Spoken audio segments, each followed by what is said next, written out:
तो वृत्त क्या होता है, ये होगा हमारे पास वृत्त, ठीक है, इसको क्या बोलते हैं, वृत्त बोलते हैं।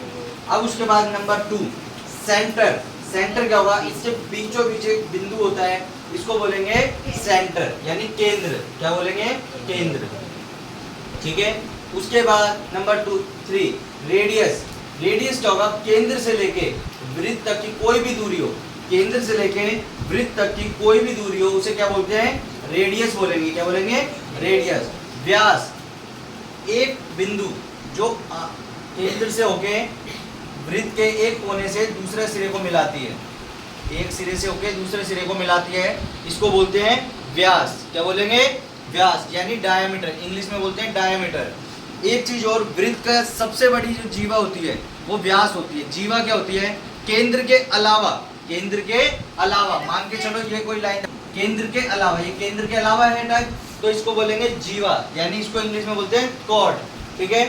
ये व्यास हो गया और ये जीवा। जीवा और व्यास में क्या फर्क है, जीवा और व्यास में यह फर्क है, वृत्त की सभी व्यास, वृत्त में के अंदर जितने भी व्यास होंगे सभी जीवा ही होंगे, यानी all diameters are chord but all chord are not diameter, क्योंकि जीवा जो होती है वो व्यास से यहाँ से होकर नहीं जाती है, ठीक है, आई बात समझ में। उसके बाद त्रिज्याखंड, दो त्रिज्याओं के बीच का जो स्पान होता है, दो त्रिज्याओं के बीच की जो जगह, जैसे मान के चलो ये रेडियस और इधर से ये रेडियस, इसके बीच का ये जो एरिया ये वाला, ये क्या हो गया हमारे पास, एक सेगमेंट, सेक्टर हो गया, क्या हो गया, सेक्टर, इसे बोलेंगे सेक्टर, यानी त्रिज्याखंड। दो त्रिज्याओं के बीच की दूरी को क्या बोलते हैं, त्रिज्याखंड। फिर उसके बाद आएगा वृत्तखंड। हमने ये जीवा के थ्रू ये काटा था हल्का सा टुकड़ा, तो ये हो गया हमारे पास वृत्तखंड, ये क्या हो गया, वृत्तखंड, ठीक है। इस वाले हिस्से को वृत्तखंड, ये दो भागों में बट गया, एक दीर्घ वृत्तखंड होता है और एक लघु वृत्तखंड, यानी minor segment and major segment, ठीक है।